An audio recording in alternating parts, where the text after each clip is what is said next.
जय श्री कृष्ण। मेधा के बोल में आप सबका स्वागत है।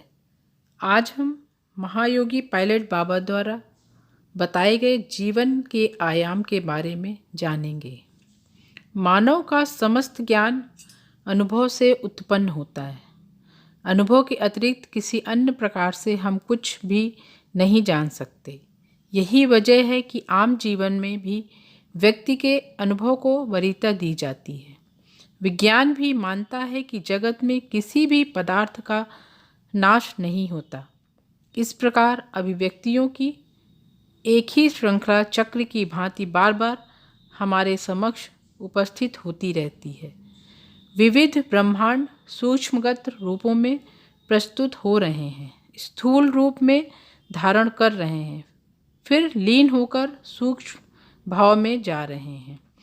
वे फिर से इस सूक्ष्म भाव से स्थूल भाव में आते हैं, कुछ समय तक उसी अवस्था में रहते हैं और फिर धीरे धीरे पूर्व स्थिति में चले जाते हैं।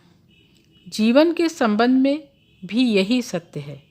दरअसल मन के साथ मस्तिष्क का विशेष संबंध है और शरीर का विनाश हो जाने पर वह नष्ट हो जाता है। आत्मा ही एकमात्र प्रकाशक है, इसलिए उसके हाथ यंत्र के समान है और इस यंत्र के माध्यम से आत्मा ब्रह्म साधन पर अधिकार जमा लेती है। इसी प्रकार प्रत्यक्ष बोध होता है। मस्तिष्क के इन सब केंद्रों को इंद्रियां कहते हैं।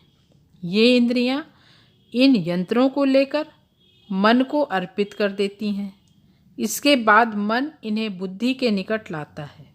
फिर बुद्धि इन्हें अपने सिंहासन पर विराजमान महिमाशाली आत्मा को प्रदान करती है। आखिर में आत्मा इन्हें देखती है और फिर आवश्यक आदेश देती है। तत्पश्चात मन इन मस्तिष्क केंद्रों यानी इंद्रियों पर कार्य करता है और फिर इंद्रियां स्थूल शरीर पर कार्य करना आरंभ कर देती हैं। मनुष्य की आत्मा ही इन सब की वास्तविक अनुभवकर्ता, सृष्टा और सब कुछ है। अब सवाल ये उठता है, मृत्यु क्या है? दरअसल अभिव्यक्ति के एक रूप विशेष को हम जीवन कहते हैं और उसी के दूसरे रूप विशेष को मृत्यु। सभी यौगिक पदार्थ नियमों से संचालित होते हैं।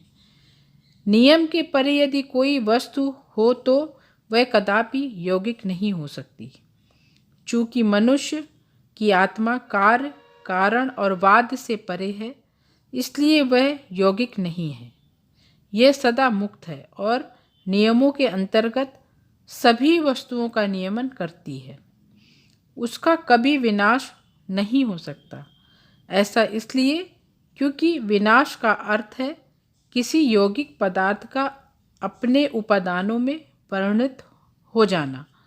जीवन की समस्या की वास्तविक मीमांसा यही है। जय श्री कृष्ण।